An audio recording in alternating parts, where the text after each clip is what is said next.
So I was reading my devotional for today, and part of it was reading Psalm 107, verses 23 through 32. I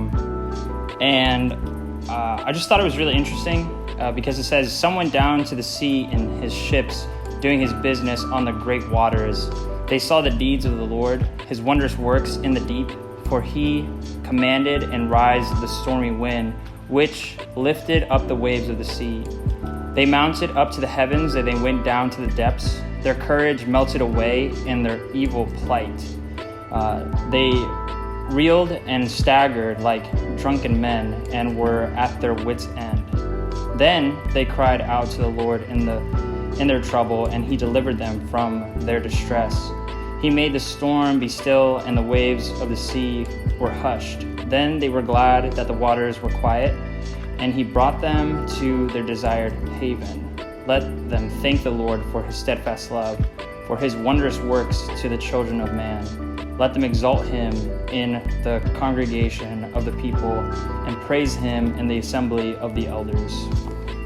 And I was just thinking about how it said, like, some of them went out to the sea, and they saw what God was doing in this terrifying moment where the waves were massive, touching to the heavens. And I started thinking, like, I think most of the time when my life seems chaotic and terrifying is where I feel the absence of God the most. But I think even in moments where our lives seem chaotic and terrifying, we're actually face to face with God. And he's just saying, "Come back to me. Bring me your praise."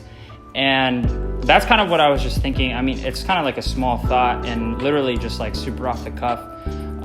But I was just thinking, like, what if I looked at my moments of terror where things literally seemed so out of control, just as moments of remembrance that God is the one that's in control, and that the reasons that the waves can go as high as they can, even in the seemingly desolate places like the middle of the ocean, God is there, and God is the one who allows them to go as high as they do, knowing that, like, he doesn't give me anything that I'm incapable of handling with him. So that's just kind of my, I guess what I'm sharing. I guess that's just kind of what I'm sharing with you guys, is just that, if you feel like you're in a season where things are like terrifying, things are chaotic and overwhelming, don't forget that you can do what these people did. And it just says that, like, they cried out to the Lord in their trouble, and he delivered them from their distress. And their trouble was like something that God had allowed. And in the same way, God had been able to take it away because of their cry to him, their recognition of the fact that they can't be dependent on themselves. They couldn't control the waves. They literally needed to ask God to control their situation. So yeah, that's pretty much it. I hope that was kind of an encouragement to you as it was to me. So.